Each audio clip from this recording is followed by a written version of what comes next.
வாழ்க வளமுடன். பேராசி ஆனந்தி அன்பழகன், திருவண்ணாமலை. இன்றைக்கி நம்ம சிந்தனையாக எடுத்துக்க போகிறது என்ன அப்படின்னு பார்த்திங்கன்னா, திருமூலரின் திருமந்திர பாடலாக 331வது பாடலை இன்றைக்கி நம்ம சிந்தனைக்கு எடுத்துக்கலாம். ராப்பகல் அற்ற இடத்தே இருந்து பராக்கர ஆனந்த தேரல் பருகார், ராப்பகல் அற்ற இணையடி இன்பத்து ராப்பகல் மாயை இரண்டடித்தேனே அப்படின்னு கொடுத்துருக்காரு. ராப்பகல் அற்ற இடத்தே இருந்து, இரவு பகல், ராப்பகல் அப்படின்னாவே இரவு பகல் தான்.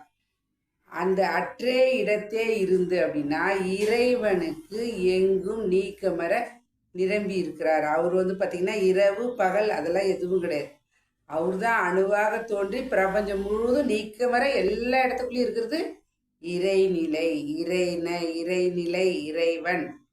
அப்ப பார்க்கிற ஆனந்த தேரல் பருகார், அந்த ஆனந்த தேனை, அதாவது பார்க்கடல்ல கடைஞ்சாங்க இல்லைங்களா, பார்க்கடல்ல இது அசுரர்களும் தேவர்களும் பார்க்கடல்ல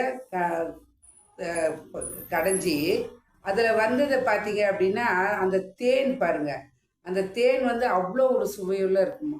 அந்த தேனை பார்த்தீங்கன்னா அந்த ஆனந்த தேரல் பருகார் அப்படின்னா அந்த ஆனந்த தேன் எங்கேருந்து வரும் அப்படின்னா அந்த சுவையுள்ள அதே போல் இருக்கக்கூடிய தேன் நல்ல தவநிலைக்கு சென்றவர்களுக்கு அந்த இனிமை, அந்த ஒரு உணர்வு, அந்த டேஸ்ட்டு, அந்த ஒரு ருசி, அந்த உணர்வு கண்டிப்பாக அனுபவிப்பார்கள். எப்படி பார்த்திங்கன்னா இந்த மலை மேலே ஏறும்போதெல்லாம் தெரியும்.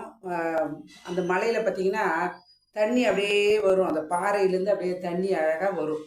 அதுபோல் திருப்பதி மலை ஏறும்போதெல்லாம் பார்த்துருக்குறோம். சில மலைகள்லாம் பார்த்துருக்கோம், ஜொடப்பாறையெல்லாம் தண்ணி பார்த்திங்கன்னா அப்படி ஒரு தேன் மாதிரி இருக்கும். தேனை விட சிறப்பாக இருக்கும். அது அமிர்தம். அதுபோல் அந்த ஆனந்த தேடல் பருகார், அந்த அந்த ஆனந்த தேனை எப்படி பருக முடியும் அப்படின்னா இறைநிலை உணர்வு பெற்றவர்களால் மட்டும்தான் பெற முடியும்.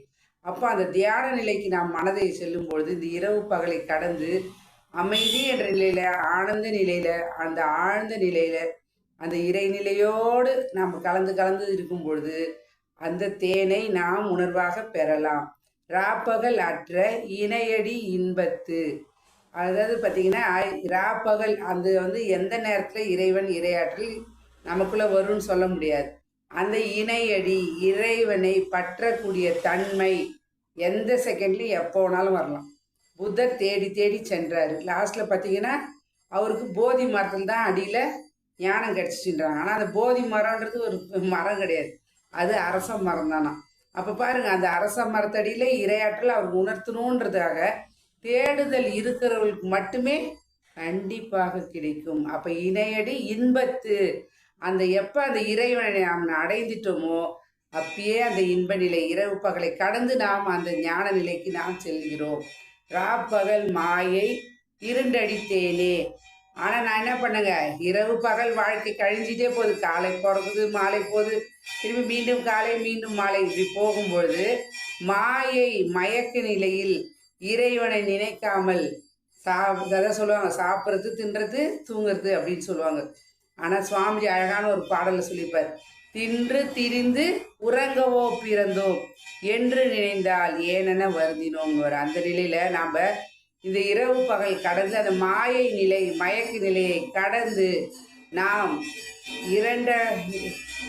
மாயை நிலையை கடந்து இரண்டடித்தேனே, வாழ்க்கை இருட்டாக இல்லாமல் பிறவி என்ற பிறவி எடுத்ததே இறைநிலை அடைவதற்காக தான் என்று சொல்லி இந்த மாயை நிலையை மாயை நிலை, மயக்க நிலையிலிருந்து மீண்டு வீணடிக்காமல் வாழ்க்கையை சிறப்பாக வாழ ஒவ்வொரு நிமிஷமும் ஒவ்வொரு நொடியும் இறைநிலை உணர்வோடு கலந்து இறைவன் தான் நம்மை வழி நடத்துகிறான், இறைவன் தான் கண்காணிக்கிறான், இறைவன் தான் நம்மை நடத்துகிறான், எல்லாவற்றையும் செய்வது இறைவன். ஆனால் நான் எண்ணம் சொல் செயலில் சிறப்பாக இருப்பேன் என்று சொல்லி இறைநிலையோடு எண்ணத்தை கலக்க விட்டு ஏற்படும் ஒரு அமைதியில் விழிப்பாய் நிற்கேன் சுவாமி சொன்ன மாதிரி அந்த கருத்தோடு நாம் இறையடி சேருவதற்காகத்தான் பிறவி எடுத்தோம் என்ற நிலையில் இந்த சிந்தனையை நாம் சிந்திப்போம், செயல்படுத்துவோம். இதுகாலம் செய்யும் இந்த ஒரு அற்புதமான வாய்ப்பை அளித்த இறைநிலைக்கும் குருவர்களுக்கும் இதுகாலம் செய்யும் எடுத்த அனைத்து அன்பு உள்ளவர்களுக்கும் நன்றி நன்றி நன்றி. மீண்டும் ஒரு கவிதையோடு சந்திப்போம், சிந்திப்போம். வாழ்க வளமுடன்.